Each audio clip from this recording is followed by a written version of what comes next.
Everyone, in leadership classes this month, we're going to talk about 5 ways that we might listen to someone. If you want to be a really good leader, you got to be a good listener. And we're going to want to try to have that 5th one, but we're going to go through the 5 different ways together. They are going to be 1, ignoring, 2, pretending, 3, selective, 4, attentive, and the 5th is, the best one is empathic listening. So let's look at a few examples of these. We'll start with ignoring. Hi, Sensei Charlie. How's it going? Oh, anyways, well, today I went to the zoo and it was a really crazy time. I got to see a lot of really cool animals, like the rhino and the giraffe and flamingos even. But then I broke my toe on this garbage. So as you can tell, that was definitely ignoring, right? I wasn't even looking at Sensei David while he was talking.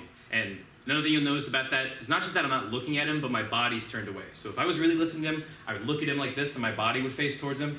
But my body was facing towards you guys. It wasn't facing towards him. And I even actually walked off afterwards. You can really tell I wasn't listening.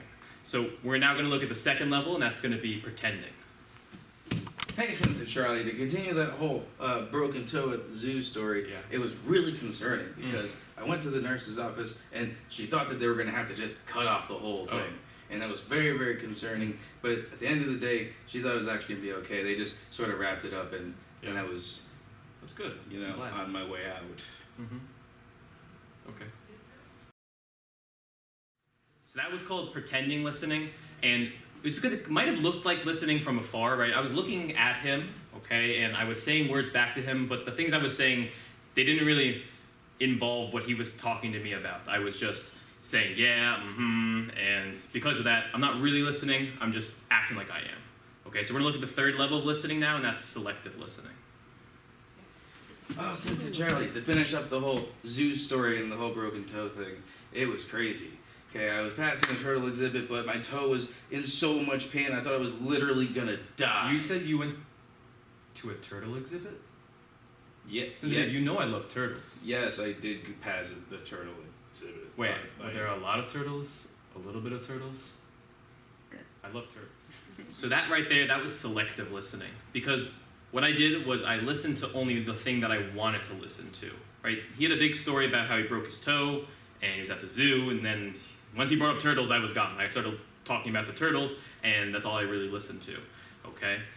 Now, the next level of listening, this is the most common level. This is what normal people do. I know these last 3, they've been a little ridiculous, right? We haven't really seen anything that you might see in your life, but the 4th one, this is what a lot of people do. It's called attentive listening, and let's take a look at it right now.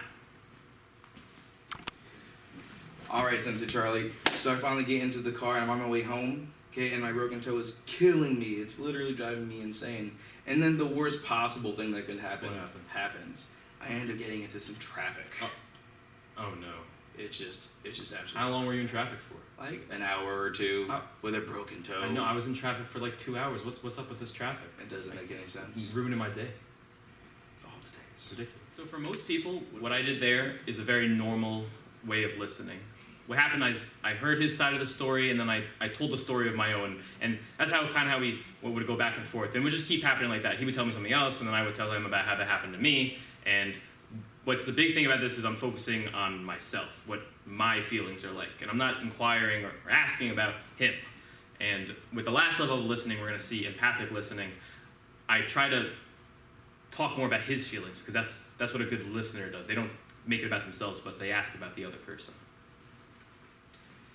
Oh, Sensei Charlie, I'm finally home and I can take care of it, but it's still in super big pain, and I'm super worried about teaching classes the next day because I'm not sure how I'm going to do it. Hey, don't worry, man. Do you need anything right now? Can I get you any ice, any medicine? Oh, I really appreciate that, but I think I'm good for now. I think Okay. the doctor gave me all the stuff that I need. All right, well, I'm glad you're feeling a little better. Okay. Little Take bit. some time to rest, and I'll teach the classes tomorrow. Don't worry. Really? Yeah. We could switch a day? That'd be great. Really All right. appreciate it. Great. So that right there, that was called empathic listening. And the big difference about that level of listening as opposed to the last one is I'm asking more about him.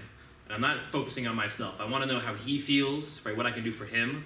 And when I'm thinking about how he feels in our conversation, that's true listening. I'm not just listening to the words he says, but I'm listening to his feelings. And if you can do that, that's going to make people feel a lot more comfortable and safe around you.